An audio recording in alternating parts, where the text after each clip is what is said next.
Deuteronomy 24. If a man marries a woman who becomes displeasing to him because he finds something indecent about her, and he writes her a certificate of divorce, gives it to her, and sends her from his house, and if after she leaves his house she becomes the wife of another man, and her second husband dislikes her and writes her a certificate of divorce, gives it to her, and sends her from his house, or if he dies, then her first husband, who divorced her, is not allowed to marry her again after she has been defiled.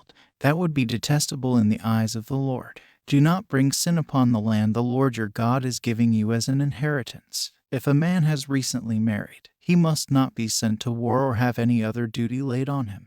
For 1 year he is to be free to stay at home and bring happiness to the wife he has married. Do not take a pair of millstones, not even the upper one, as security for a debt, because that would be taking a person's livelihood as security. If someone is caught kidnapping a fellow Israelite and treating or selling them as a slave, the kidnapper must die. You must purge the evil from among you. In cases of defiling skin diseases, be very careful to do exactly as the Levitical priests instruct you.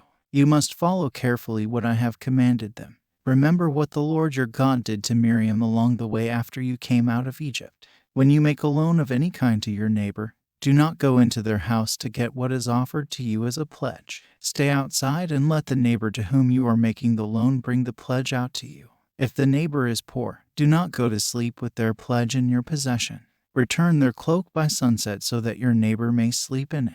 Then they will thank you, and it will be regarded as a righteous act in the sight of the Lord your God. Do not deprive the foreigner or the fatherless of justice, or take the cloak of the widow as a pledge. Remember that you were slaves in Egypt, and the Lord your God redeemed you from there. That is why I command you to do this. When you are harvesting in your field and you overlook a sheaf, do not go back to get it.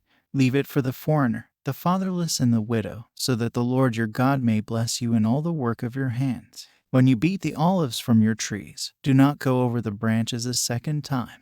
Leave what remains for the foreigner, the fatherless, and the widow. When you harvest the grapes in your vineyard, do not go over the vines again. Leave what remains for the foreigner, the fatherless, and the widow. Remember that you were slaves in Egypt. That is why I command you to do this. If you find a bird's nest beside the road, either in a tree or on the ground, and the mother is sitting on the young or on the eggs, do not take the mother with the young.